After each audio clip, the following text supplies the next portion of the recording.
I would have episodes where I would just start convulsing. It looked like a seizure, but it wasn't. I would go unconscious sometimes, so it's a dystonic storm. And those could last for hours sometimes. And then when I turned my head a certain way, or I couldn't even lie flat, it would trigger me. I would lose my vision. We found out that it was cutting off my blood supply when I turned my head. When I first got here, I actually came in a wheelchair. I was mostly wheelchair bound. I couldn't even walk down the hallway in my house without a walker. And some days I couldn't walk at all. So yeah, and now I can walk without a mobility aid. I couldn't go without my neck brace either. I couldn't even breathe or see without it. And the other day I left the house and forgot it. So then I don't even really feel like I need it anymore. It's incredible. And we also worked on my lower back, and I've always had issues with that. And as soon as we did it, I was still a little bit sore, but it felt like I had a brace on. Like that's how supported it felt. Awesome. I could walk again and stand up straight, and I feel taller. Well, you actually are taller. Yeah.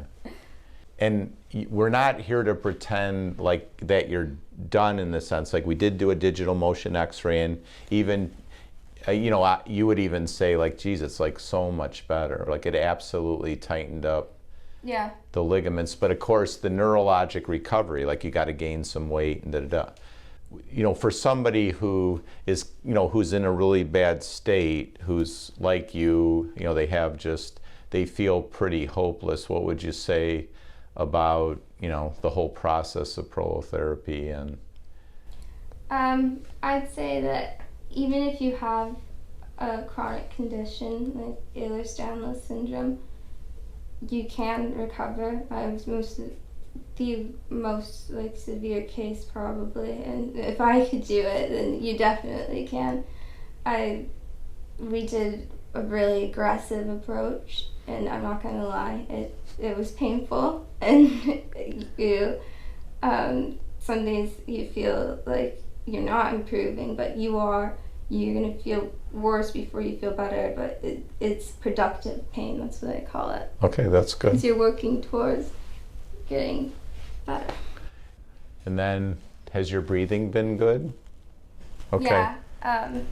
After we did the hyoid injections, I haven't had any issues with that since. And then you had said like there was times for hours you might have these dystonic storms, and obviously some of those times maybe you went unconscious, and probably even during some of them you might have had breathing issues too. So how has that been? I haven't had any dystonic storms, even when no one actually believed it in my family. They kept telling me to do things that used to trigger me, like lay flat and stand up now. Okay, turn your head, and they were amazed that I don't convulse at all anymore. No dystonic storms. Awesome.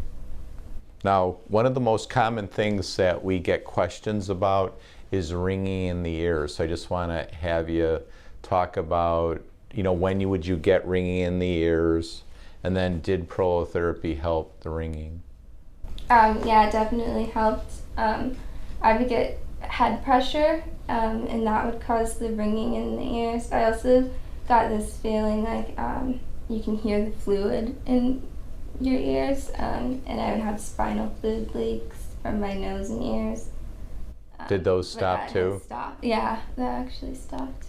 Okay. Wow, that's got to make you happy, huh? Yeah, I can't believe it. I'm still kind of in shock. Yeah.